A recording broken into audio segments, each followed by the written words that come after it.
आप देख रहे हैं झंझट टाइम्स। इस छोटी सी गोष्ठी का जो आनंद होता है, जो हासिल होता है, उसकी व्याख्या शब्दों में नहीं की जा सकती है, उसको केवल महसूस किया जा सकता है। सबसे पहले कामरेड कपिल देव जी को नमन करता हूँ, उनकी स्मृतियों को नमन करता हूँ। सर्वप्रथम वक्ता के रूप में आदरणीय अरुण मिश्र जी ने इस बात की ओर इशारा किया कि आज विश्व की जो परिस्थितियां हैं उसमें एक साहित्यकार को कहाँ खड़ा होना चाहिए, उसको क्या लिखना चाहिए, कैसे समाज को उसके रूप में रखना चाहिए। तो उन्हीं की बातों को मैं कविता के रूप में कहता हूँ। क्या है आप देखें, बहुत खूब। शीर्षक दिया है मैंने कवि का यकीन। कवि का यकीन। फर्क होता है आदमी के मरने और यकीन के मरने में। फर्क होता है आदमी के मरने और यकीन के मरने में। समाज की एक इकाई मरती है जब मरता है आदमी, मगर मरती है पूरी सभ्यता जब यकीन मरता है। समाज की एक इकाई मरती है जब मरता है आदमी, मगर मरती है पूरी सभ्यता जब यकीन मरता है। ऊंचाई यकीन है पहाड़ का, इसीलिए मरेगी जिस दिन ऊंचाई, मर जाएगा पूरा पहाड़। ऊंचाई यकीन है पहाड़ का, इसीलिए मरेगी जिस दिन ऊंचाई, मर जाएगा पूरा पहाड़।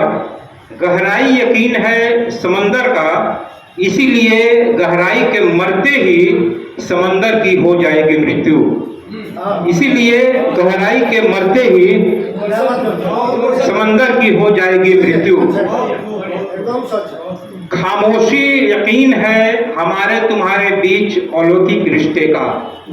खामोशी यकीन है हमारे तुम्हारे बीच अलौकिक रिश्ते का, इसलिए मरेगी जब खामोशी, मर जाएगी हमारे अलौकिक रिश्ते की खुशबू। इसीलिए मरेगी जब खामोशी, मर जाएगी हमारे अलौकिक रिश्ते की खुशबू। क्रांति यकीन है नए समाज के निर्माण का। क्रांति यकीन है नए समाज के निर्माण का, इसलिए अगर पुलिस के सायरन में दबने लगे क्रांति की आवाज, तो समझ लेना मर चुका है नए समाज के निर्माण का सपना। इसीलिए पुलिस के सायरन में दबने लगे क्रांति की आवाज, तो समझ लेना मर चुका है नए समाज के निर्माण का सपना। मगर आश्चर्य है कि यकीन खुद व्यस्त है अपनी पहचान तलाशने में।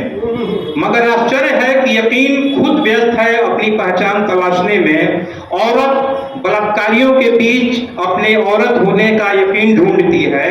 बच्चा होटलों में जूठे बर्तन मांजकर अपनी मासूमियत का यकीन ढूंढता है। संसद गाली गलौज और उठा पटक के बीच जनता की आवाज का यकीन ढूंढती है। संसद गाली गलौज और उठा पटक के बीच जनता की आवाज का यकीन ढूंढती है। समाज के इन घटकों को यकीन नहीं रहा अपने अस्तित्व के होने का। समाज के इन घटकों को यकीन नहीं रहा अपने अस्तित्व के होने का। इन सब के बावजूद मुझे पता है कि कुंद संवेदनाओं और टूटती मान्यताओं के बीच, इन सब के बावजूद मुझे पता है कि कुंद संवेदनाओं और टूटती मान्यताओं के बीच एक कवि की आवाज नहीं छोड़ेगी अपने होने का यकीन। कवि के इसी यकीन के सहारे बदलेगा इस दुनिया का स्वरूप। कवि के इसी यकीन के सहारे बदलेगा इस दुनिया का स्वरूप। बहुत